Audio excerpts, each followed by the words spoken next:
పర్యటించిన మంత్రి పలు అభివృద్ధి పనులకు ప్రారంభోత్సవాలు శంకుస్థాపన చేశారు.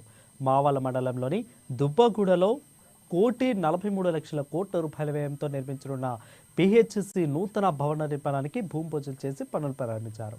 జాతీయ రహదారి భద్రతా మాసోత్సవాలను పురస్కరించుకుని చేపట్టిన బైక్ ర్యాలీని బాబు జగజ్జీవన్ రావు చౌకులో జెండా ఊపి ప్రారంభించారు. ఇక అలాగే అంతకంటే ముందు 2 కోట్ల రూపాయల వ్యయంతో ఎమ్మెల్యే క్యాంప్ ఆఫీసు సమీపంలో ఏర్పాటు చేసిన కమాండ్ కంట్రోల్ సెంటర్ను కూడా ప్రజాప్రతినిధులు అధికారులతో కలిసి ప్రారంభించారు. అనంతరం టీటీడీసీకి చేరుకొని 75 లక్షల రూపాయలతో వ్యయంతో నిర్మించిన జిల్లా సమైక్య నూతన భవనాన్ని ప్రారంభోత్సవం చేశారు.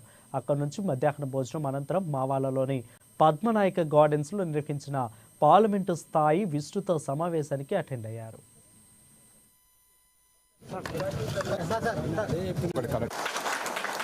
చాలా రోజుల తర్వాత మహిళలు అందరూ ఒక దగ్గర ఒక పండుగ వాతావరణంలో కలవడము, మీటింగ్లు ఏర్పాటు చేసుకోవడము, బహిరంగ సభలు ఏర్పాటు చేసుకోవడం అనేది మీరు చూస్తా ఉన్నారు.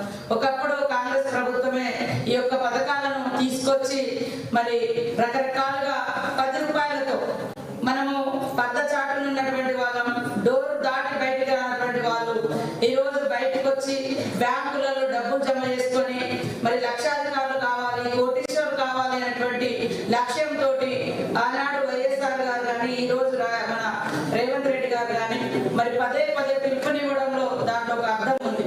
మహిళలు అన్ని రంగాల్లో అవకాశాలు ఉంటే రాణించగలుగుతారు.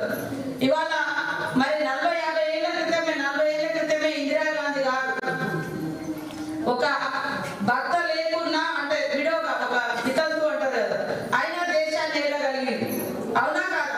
అంటే అవకాశాలు ఉంటే ఆకాశమే అడ్డుగా మరి ఆకాశాన్ని కూడా చీల్చుకొని అంతరిక్షంలో పోయే దాంట్లో కూడా మహిళలు ఉన్నారు. కాబట్టి అవకాశాలు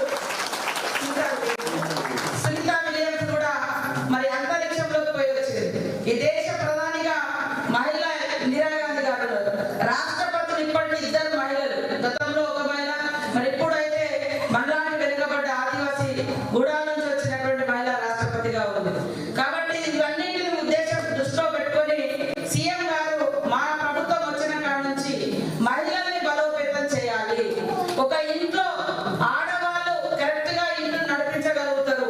ఇంట్లో ఆడ మనిషి ఆర్థికంగా ఎదిగి ఉంటే ఆ కుటుంబం కూడా ఖచ్చితంగా అభివృద్ధి పదంలోకి వస్తుంది.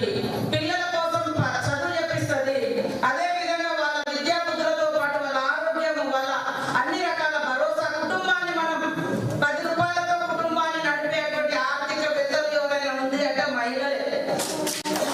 కష్టమున్నా కూడా కడుపు మార్చుకొని పిల్లలను ఇంటికి పాదికి అన్నం పెడతా ఉన్నారు.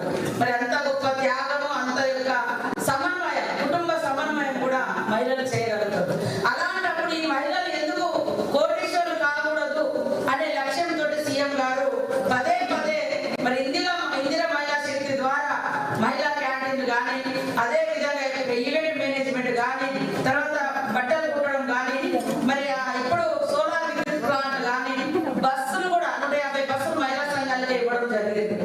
అట్లా మీకు కోళ్ళ షాప్స్ కానీ, పౌల్ట్రీ కానీ, ఇట్లాంటి అన్ని కూడా 18 రకాల వ్యాపారాలను మనం గుర్తించి వడ్డీ లేకుండా మరి మీరు వెసులుబాటు చూసుకొని వాటిని కట్టే విధంగా కూడా వడ్డీ లేని రుణాలు ఇవ్వడం జరుగుతూ ఉంది. ఈ సంవత్సరం మనం 20,000 కోట్లు టార్గెట్ గా పెట్టుకున్నాం. 5 ఏళ్లలో 1,00,000 కోట్ల రూపాయలు మహిళలకు ఇవ్వాలి. ఆ వడ్డీ అంతా ప్రభుత్వం భరించాలి అనే విధంగా మరి చేస్తా ఉన్నాం.